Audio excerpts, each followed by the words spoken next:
Good afternoon 10th Hindi medium के student. आज हम सामाजिक विज्ञान में एक राजनीतिक शास्त्र यानी लोकतांत्रिक राजनीति के अंतर्गत हम अध्याय 3 पढ़ेंगे, लोकतंत्र और विविधता। इसके पहले के 2 चैप्टर में से हम फर्स्ट चैप्टर जो सत्ता की साझेदारी पढ़ चुके थे और इसके अलावा जो दूसरा चैप्टर है संघवाद वो कम किया जा चुका है सब्जेक्ट में से। तो इसलिए आज हम अध्याय 3 पढ़ेंगे, लोकतंत्र और विविधता। लोकतंत्र और विविधता के अंतर्गत हम सबसे पहले पढ़ेंगे कि मैक्सिको ओलंपिक कहानी क्या है। तो यहाँ पर एक ओलंपिक के बारे में, एक घटना, ओलंपिक घटना के बारे में बताया है और ये कौन सी सिटी की घटना है? Mexico city.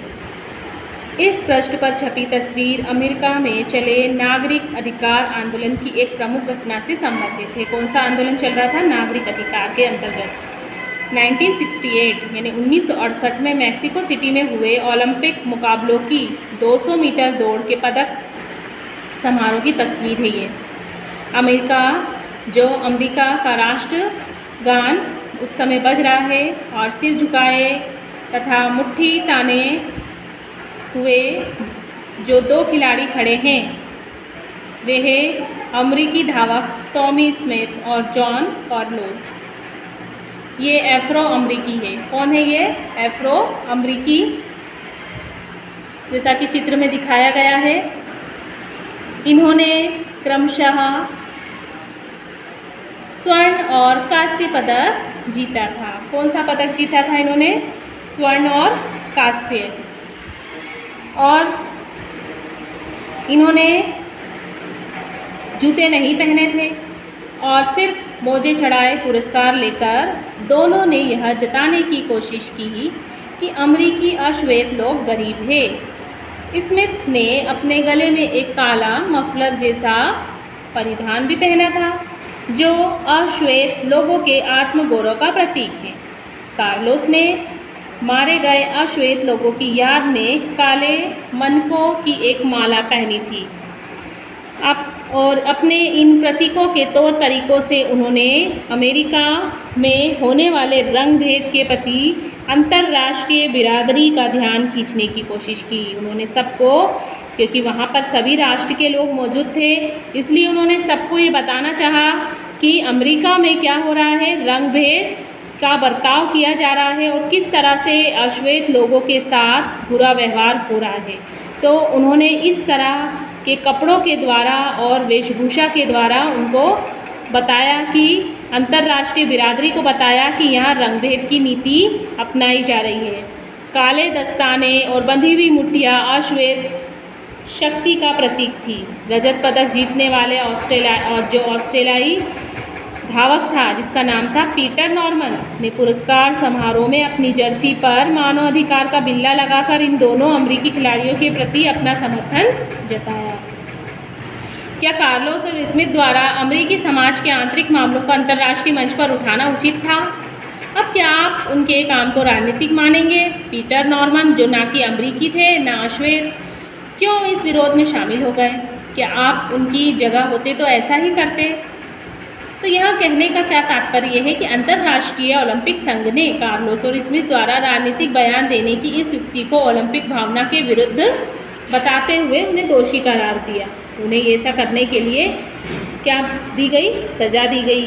उनके पदक वापस ले लिए गए। नॉर्मन को भी अपने फैसले की कीमत चुकानी पड़ी और अगले ओलंपिक में उन्हें ऑस्ट्रेलिया की टीम में जगह नहीं दी गई। पर इनके फैसले ने अमेरिका में बढ़ते नागरिक अधिकार आंदोलन के प्रति दुनिया का ध्यान खींचने में सफलता पा ली। मतलब जो वो चाहते थे वो काम तो उनका हो गया, लेकिन उन्हें क्या करना पड़ा? सजा भुगतनी पड़ी। हाल ही में सैन होज स्टेट यूनिवर्सिटी ने जहां इन दोनों की पढ़ाई की थी, जहां पर इनकी पढ़ाई की थी, इन दोनों का अभिनंदन किया, उनका स्वागत किया। विश्वविद्यालय के भीतर उनकी मूर्ति लगवाई। 2006 में नॉर्मन की मौत हुई तो उनकी अर्थी को कंधा देने वालों में स्मिथ और कार्लोस भी थे। समानताएं और असमानताएं विभाजन। तो ऊपर दिए गए जो उदाहरण थे खिलाड़ियों के, वो सामाजिक बंटवारे और सामाजिक भेदभाव को दर्शाते हैं। उनका विरोध करने का ये तरीका था।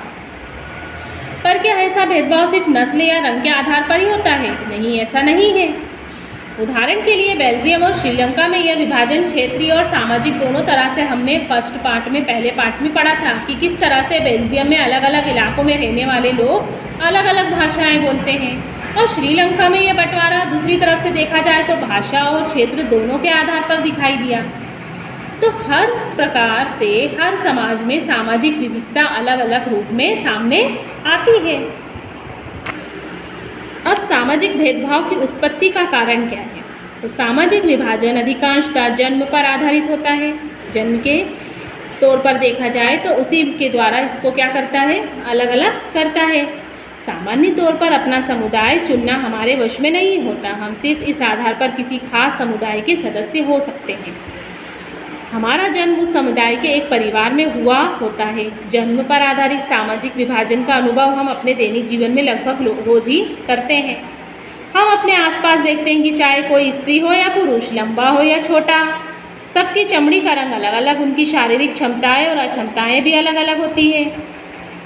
बहरहाल सभी किस्म के सामाजिक विभाजन सिर्फ जन्म पर आधारित नहीं होते। कुछ चीज़ें हमारी पसंद या चुनाव के आधार पर भी तय होती है, ये सब हम जानते हैं। तो कई लोग अपने माँ बाप और परिवार से अलग अपनी पसंद का भी धर्म चुन लेते हैं। हम सभी लोग पढ़ाई के विषय, पेशे, खेल या सांस्कृतिक गतिविधियों का चुनाव अपनी पसंद से करते हैं। इन सब के आधार पर भी सामाजिक समूह बनते हैं और ये जन्म पर आधारित नहीं होते। तो कहने का तात्पर्य क्या है कि हर सामाजिक विभिन्नता सामाजिक विभाजन का रूप नहीं ले सकती, और सामाजिक विभिन्नताएं लोगों के बीच बंटवारे का रूप बन सकती है, एक बड़ा कारण हो सकती है। विभिन्नताएं कई बार अलग अलग हो सकती हैं, लेकिन लोगों के बीच पुल का काम भी करती है, जोड़ने का काम भी करती है। विभिन्नता में भी हम एकता देख सकते हैं।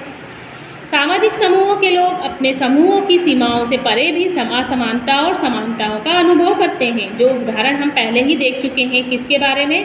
कार्लोस और स्मिथ के बारे में, जो एक हिसाब से समान थे और दोनों अफ्रो अमेरिकी थे, जबकि नॉर्मन क्या थे? श्वेत थे। पर तीनों में एक समानता थी कि वे नस्ल आधारित भेदभाव के खिलाफ थे। उनकी नज़र में जो नस्ल भेदभाव किया जा रहा था वो गलत था। अक्सर यह देखा जाता है कि एक धर्म को मानने वाले लोग खुद को एक ही समुदाय का सदस्य नहीं मानते, क्योंकि उनकी जाति या उनका पंथ अलग होता है।